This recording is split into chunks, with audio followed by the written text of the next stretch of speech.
A racist tried to ban Miles Davis from performing in a concert hall. And the revenge Miles took 2 years later didn't just silence one man. It helped change the laws that governed who was allowed to stand on American stages and who was forced to use the back door. It was March 4, 1955, and Miles Davis had driven 11 hours from New York to Atlanta, Georgia, to perform at the Municipal Auditorium on Forsyth Street, one of the largest and most prestigious concert venues in the American South, a building that seated 3,000 people and that had hosted over its decades of operation some of the greatest musical acts the country had produced. He arrived in the afternoon with his quintet, 4 hours before the show, to do a sound check. The stage manager met them at the loading dock. His name was Earl Whitfield, and he had worked at the Municipal Auditorium for 19 years. And when he looked at Miles Davis and the 4 musicians behind him, he said something that he had said before in various forms to various people without ever facing any consequence for it. He said, "We don't allow colored musicians on this stage. You're going to need to leave." Miles stood in the loading dock of the Municipal Auditorium and looked at Earl Whitfield for a long moment. The show had been sold out for 6 weeks. 3,000 tickets had been purchased by people who were coming specifically to hear Miles Davis. None of that was going to move Earl Whitfield, who had the backing of the auditorium's management, the unspoken endorsement of the city's power structure, and 19 years of practice at saying exactly this kind of thing to exactly this kind of person without consequence. Miles did not argue. He did not raise his voice. He looked at Whitfield for a long moment, and then he said 4 words that Whitfield would spend the rest of his life trying to forget. He said 4 words, quietly, without raising his voice. "Remember what I said." Then Miles Davis turned around, walked back to the car, and drove 11 hours back to New York. What happened in the 2 years that followed? The legal battles, the industry campaign, the concert that Miles eventually performed in that same building to an audience that included the men who had tried to stop him, is a story about what happens when a genius refuses to let an injustice stand, and about how the refusal of one man on a loading dock in Atlanta became part of the machinery that dismantled legal segregation in American concert halls forever. The Atlanta booking had been arranged through a promoter named Samuel Berkowitz, who operated out of a small office on Broadway and who specialized in booking jazz acts into venues across the South that were, in 1955, in various stages of either enforcing or beginning to question the segregation policies that determined who could perform on which stages and who could sit in which seats of the audience. Berkowitz had built into southern venues for 2 years and had encountered problems before. Venues that refused to allow integrated audiences, venues that required black performers to use separate entrances, venues that paid black acts less than white acts for equivalent performances. But the Atlanta situation was different, because the Municipal Auditorium had accepted the booking, cashed the deposit, sold the tickets, and then had Earl Whitfield meet Miles at the loading dock to tell him he couldn't use the stage. This was not ignorance. This was deliberate. Someone at the Municipal Auditorium had decided, after accepting the money and selling the tickets, that having Miles Davis on their stage was something they were unwilling to permit. And they had sent Whitfield to deliver that decision in person, presumably calculating that a black musician in 1955 would not have the resources or the connections to make the situation cost them anything.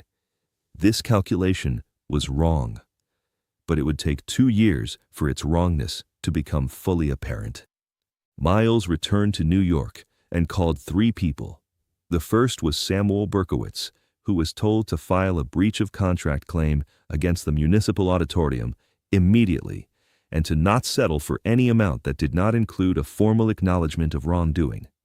The second was a lawyer named Thurgood Marshall, who was at that moment in the middle of preparing what would become the most consequential civil rights legal work of the 20th century, and who had enough on his plate that a breach of contract claim against an Atlanta concert hall was a small item, but who understood immediately and precisely what the Atlanta situation represented, and who passed it to a colleague with specific instructions about how it was to be handled. The third person Miles called was Leonard Feather, the jazz critic and writer who had the widest reach of any music journalist in America, and who wrote a piece about what had happened at the Municipal Auditorium that ran in multiple publications and that named Earl Whitfield and named the auditorium's management by name and described in specific and unflinching detail what they had done. The legal proceedings took 18 months. The Municipal Auditorium's management had not expected to be sued, had not expected the suit to be taken seriously, and had certainly not expected that the evidence gathered during the discovery process would reveal a pattern of racially discriminatory booking practices that extended well beyond the Miles Davis incident, to include dozens of other acts who had been turned away from the stage over the preceding decade. The case did not go to trial. It settled. The terms of the settlement were not made entirely public, but what was made public was the part that Miles had insisted on as a non-negotiable condition: a formal written policy of non-discrimination in all future bookings, applicable to both performers and audiences, with a monitoring mechanism, and a public statement acknowledging that the treatment of Miles Davis and his quintet on March 4, 1955, had been wrong. Earl Whitfield was not named in the settlement. He was a man who had been doing what he had been told to do, and who had done it in a building owned by people who bore the primary responsibility for the policy he had been enforcing. But his name had been in Leonard Feather's articles, and his name had circulated through the music industry, and by the time the settlement was concluded in the autumn of 1956, Earl Whitfield had been quietly moved from his stage manager position to a maintenance role that did not involve him interacting with performers. The concert happened in February 1957. This was what Miles had wanted from the beginning. Not just the legal victory, not just the settlement, not just the public statement, but the actual performance, in the actual building, on the actual stage from which he had been turned away. He had made this explicit in his instructions to Berkowitz and to the lawyers. The settlement must include a booking for a full performance by Miles Davis and his quintet at the Municipal Auditorium at a date of Miles's choosing, with full access to the main stage, using the front entrance. The concert was scheduled for February 19, 1957. It was sold out in 4 hours. The people who bought tickets were not all jazz fans. Many of them were buying tickets because they understood what the night represented, that it was not simply a jazz concert, but a demonstration made in the specific currency of music and presence, that the attempt to remove Miles Davis from that stage had failed completely and permanently. Miles arrived at the Municipal Auditorium on February 19, 1957, at 3 in the afternoon. He came through the front entrance. He walked to the stage, which was the same stage he had been denied access to 23 months earlier, and he stood on it for a moment without speaking, looking out at the empty seats that would be full in 5 hours. Then he asked the sound engineer to set up the microphone. The sound check lasted 2 hours.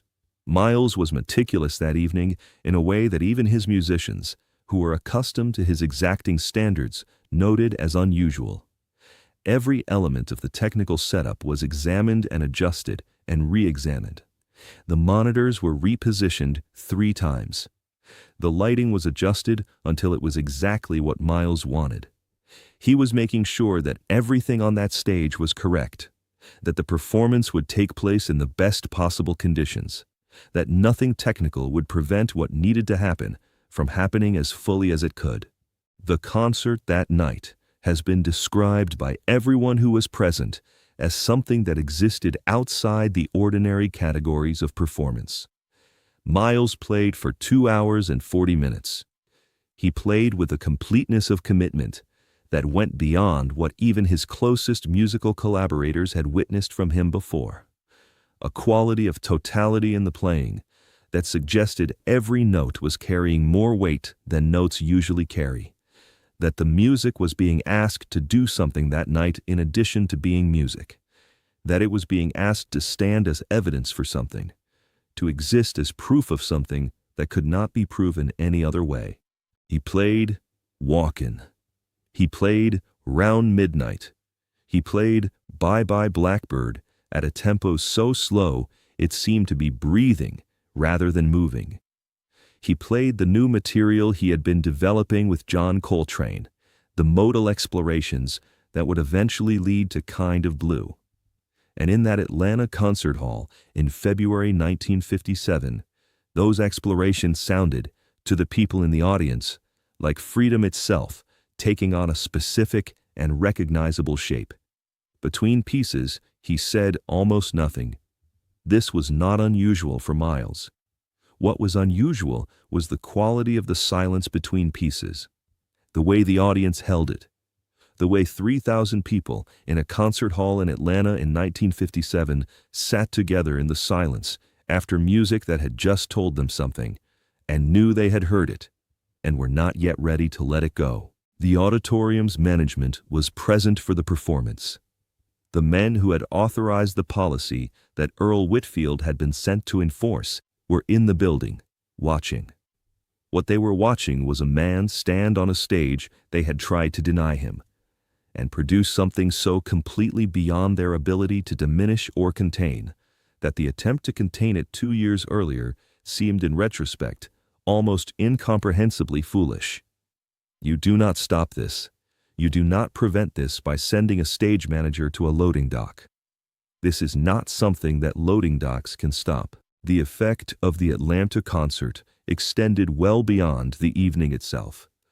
The legal settlement and the resulting policy changes at the Municipal Auditorium became a model that civil rights lawyers and music industry activists used in subsequent challenges to segregated performance policies in venues across the South.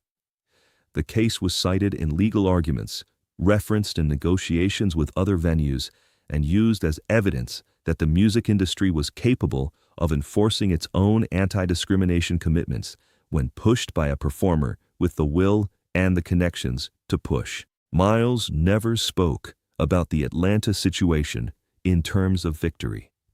When journalists asked him about it over the years, he was consistent in redirecting the conversation away from himself and toward the larger pattern of which his experience had been one example. He was not interested in being the hero of the story. He was interested in the story being understood correctly, which meant understanding that what had happened to him on that loading dock in 1955 had been happening to black musicians across the country for decades, that his case had attracted attention and resources that most musicians in similar situations did not have access to, and that the changes that resulted from the settlement needed to be understood as partial and incomplete steps in a much longer process. He was right about this. The Atlanta settlement did not end segregation in American concert halls. What it did was demonstrate clearly and with legal specificity that the policies enforcing segregation were vulnerable, that they could be challenged, that they could be made to cost the institutions enforcing them something real, and that musicians who refused to accept the terms of those policies had legal and cultural tools available that could produce concrete results.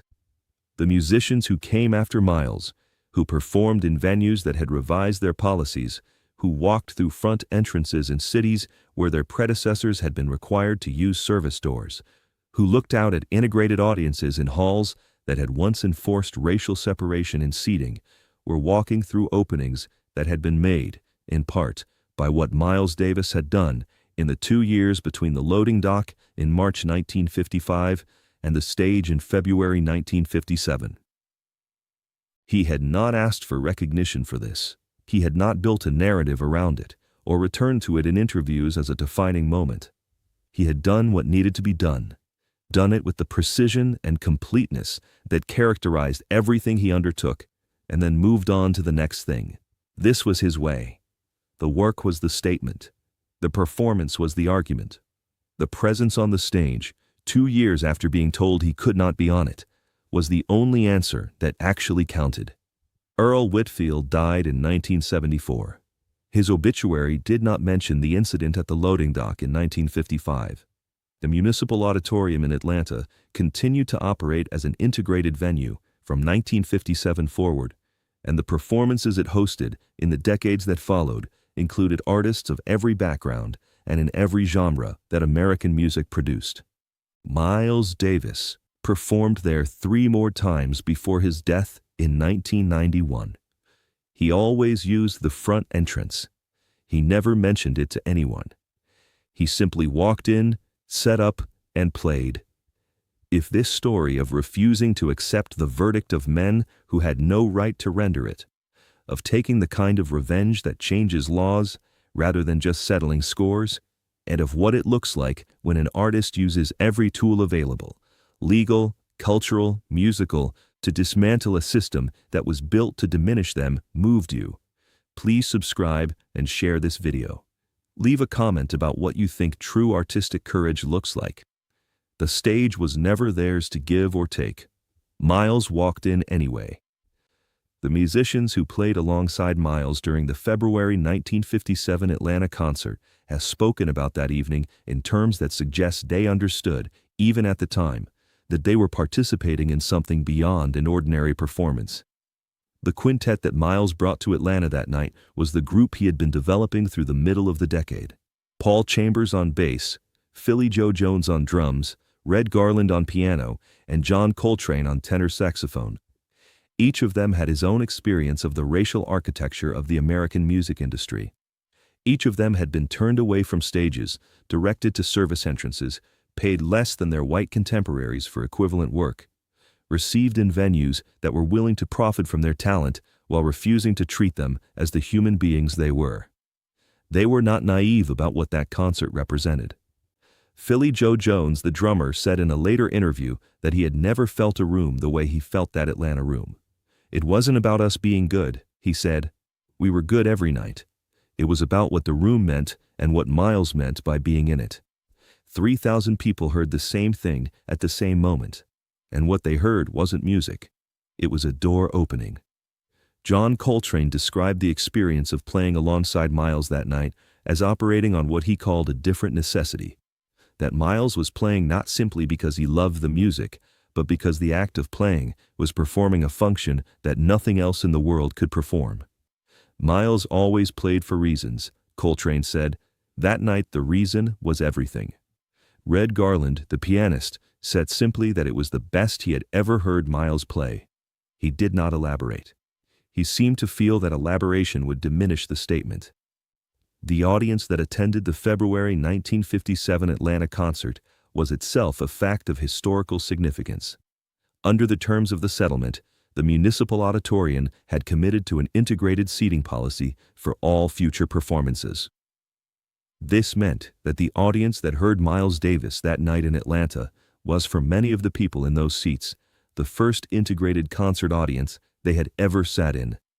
White audience members sat beside black audience members in a space that 2 years earlier had been organized to prevent this from happening. The music played over them and between them and through them without distinguishing between them, as music does, as music has always done, as no policy of separation has ever been able to prevent it from doing. This was perhaps the deepest meaning of what Miles had insisted upon in the settlement terms. Not just the right to stand on the stage, but the insistence that the audience in front of that stage be allowed to be whole, that the 3,000 people who came to hear the music hear it together, unseparated, in the same room, under the same roof, equally subject to whatever the music was going to do to them that night. Music had always been integrationist in its effects. Sound does not stop at lines. What Miles had done was force the policy to match what the music had always been doing anyway. The effect on Atlanta's cultural and political landscape was not immediate or simple. One concert, one settlement, one integrative audience did not transform a city whose racial politics were organized around preserving a deeply entrenched order. What it did was introduce a crack, a visible, audible, documented demonstration that the order could be challenged, that the challenge could take the form of music played on a stage by a man who had been told he was not allowed on it. He did not claim credit for any of it. He said, when asked, that he had played some concerts and filed some paperwork, and that other people had done harder things. This was accurate. What he had done was the thing he was positioned to do. Use the tools he had, the resources he had, the connections he had, and the stage he had fought for and won, to make something that could not be erased or taken back. He had stood on that stage. He had played that music. It had happened. It was permanent. And permanence, in the long argument between justice and its opponents, is the only currency that ultimately matters. The stage was never theirs to give or withhold. Miles simply reminded them of this, in the only language that could not be argued with. 2 hours and 40 minutes of music, played to 3,000 people, on a February night in Atlanta in 1957, from which no loading dock, no policy, and no 19 years of practiced refusal had been able to keep him.